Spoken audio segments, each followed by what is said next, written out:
If we really want a more relevant Planetside 2 in 2020, we do need some serious changes. Let's have a talk.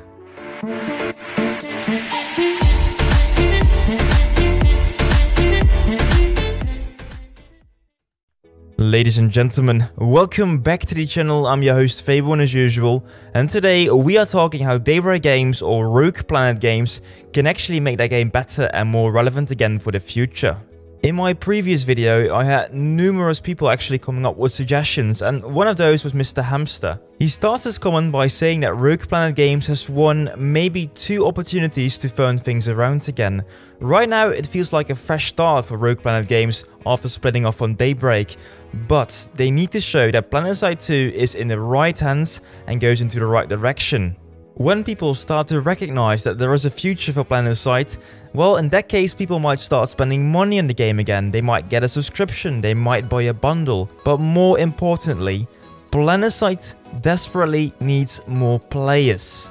I have seen whole outfits actually quit the game because they thought there was no direction, they thought there was no use in playing this game anymore because it was going to die anyway. If there is some reason to stay excited about the game that might be a Planetside 3 or a big update for Planetside 2, well, in that case, some players might actually stay playing, they may keep playing, they may believe in the future. To actually achieve this, there is a twofold solution. Step 1 is improved communication with the player base. People deserve some transparency. After that initial communication phase, people need to make sure that there is also something that's going to be delivered. They need to deliver on their promises. Of course, you can hype up multiple things and then deliver something half broken, but that's exactly the way to lose the trust of your player base, and you can't use it right now in this phase in 2020. There is a really fine line between underhyping and overhyping. But right now, I think Daybreak or Rogue Planet Games is doing okay. They've been teasing many things, they've been showing little things on Twitter, but they've also been talking with the community, so they know what to expect and what they think of it. Regaining trust of the current player base is essential to actually build on a good future. The people that actually play the game already are perfect marketing material. They will use their experience, they will use their word-of-mouth commercials to friends and all their acquaintances to actually start playing the game. Now we actually come back to Mr. Hamstron's comments, because he says, well, after regaining the trust, we also need to introduce a referral scheme. Right now, there's little to no incentive for people to actually introduce new players to the game, because what's in it for them? In the past, SOE had their own recruit system, so they could recruit new players and give them some free stuff. I really think that right now, with Rogue Planet Games, it is the perfect time to reintroduce something like the recruitment system. This doesn't need to be a very expensive system, but I do think it is really effective. What you could do, for example, make sure that every player that you introduce to the game and gets to better rank 15, for every player that actually achieves that, you get 500 Daybreak cash. That is not enough to get you nice bundles in the game, but it is enough to get you some skins and to get you going with the Daybreak cash system. But more importantly though, if you got this incentive to bring a new player to level 15, there's also a nice coaching moment. You introduce the player, make it sure they actually become part of your friend list directly, and maybe even part of your outfit. So with this system, you actually introduce a player to the game with the help of another player, and that is more effective and more efficient than any new player tutorial. I also specifically mention outfits right now because in February there will be a very important outfit update. And again, I don't know what is going to happen, but they keep mentioning it's going to be a very big update. And well, they've been teasing many things lately, also regarding the Sanctuary. So maybe the Sanctuary will be important as well for outfits. If you would actually introduce more players to outfits more easily, I think the whole player experience might change a little. Right now, the majority of players only plays the game solo, and I do see if you play the game with friends or with an organization like, for example, an outfit, in that case, you're more likely to stick to Planetside. If more players stick to an organization, organizations or outfits might become more relevant again in 2020, and more relevant outfits means more relevant outfit action, more relevant rivalry. And I see a whole positive spiral actually existing with outfits. Outfits, I think, are an important building block to regain more traction in the game and also regain player population.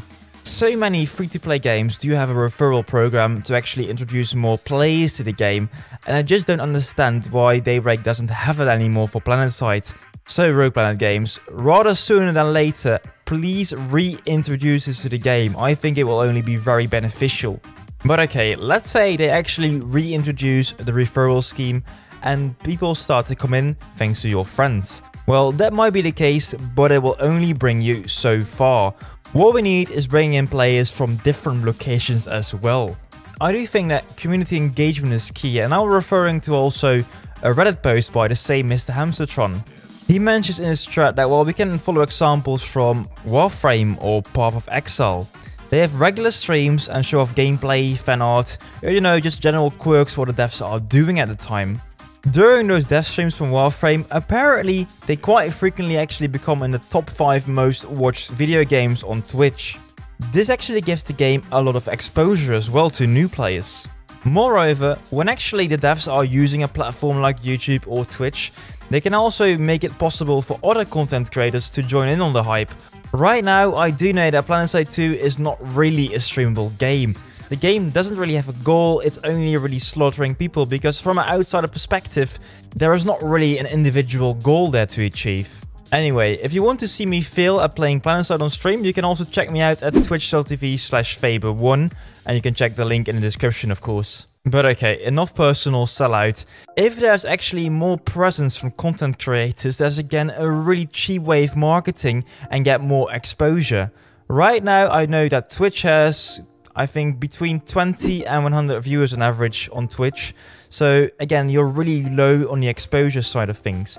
You need a lot more viewers, you need a lot more streamers to actually make sure there's all kind of different content going on. Because Planetside offers all kind of things. There is Battlefield-like infantry gameplay, there is tank gameplay, there's air gameplay, and even strategic outfit gameplay. So there are all different kind of things that people want to stream or want to watch. The Planetside dev streams are probably not going to get the same exposure as the dev streams for example, Warframe. They right now get around 1,000 viewers, but again, that's a starting point, and I think you only can improve. But the frequency needs to be higher than it is right now, and you don't always need to show off the newest, coolest things. Make the small things also matter. I know, for example, that there are quite a few bugs in Planetside 2, and in the Star Citizen community, there's a video series called Bug Smashes. So they just follow a developer, they look at a bug, and they try to find the bug and fix it. Smashing bugs is really more technical, so it won't be for the whole Planetside community, but there is definitely an audience for that, also outside of the Planetside community, because maybe there are some wannabe game developers in the future, people that want to see some actual coding instead of just some prop design. Again, I do think this is a cheap way to be transparent. Just film their daily work at Rogue Planet Games, and I know not everyone is comfortable on camera, but there are quite some people, some developers that also stream the game, for example, developer Kato. I've been mentioning a lot of transparency, but there also needs to be place for some secrecy, some surprise. Let's say that Planetside 2 becomes more successful again, and let's say they actually start development of Planetside 3. Well, in that case, I do not think you want the players to immediately know it is happening. Right now, again, I'm following the Star Citizen community, and they're developing a game already for 8 years almost. And you know, you can follow the game development for 8 years already, and people really start to ask questions. Why is it taking so long? And I do think that if you want to announce a game, make sure the game is going to be finished in 1 year at least. You can still use community feedback even though you're not completely transparent. You can ask questions to community members. For example, what is your favorite Planetside 2 moment and what needs to be improved? And those things also can be used for a future game. Anyways, ladies and gentlemen, I am aware of the fact that I am rather positive. I'm talking about increasing player numbers, I'm talking about increased player transparency, I'm talking about Planetside 3. But there is a reason why I'm doing that. I do trust in the direction that Planetside is going, and I still believe in the fact that Planetside 2 has a really stable core. Something that the majority of players out there want to experience. There are, of course, inherited flaws. Flaws that an MMO FPS will always have, unfortunately. But overall, I think the flaws are not greater than the benefits, or how do you even say that? Anyway, that was my little takeout. Thank you so much, Mr. Hamstertron, I really appreciate the comment and also the more detailed Reddit thread as well. But guys, for any one of you, if you ever leave a comment, if you ever have a question about Planetside 2, just leave them down below in the comment section or join my Discord, link in the description.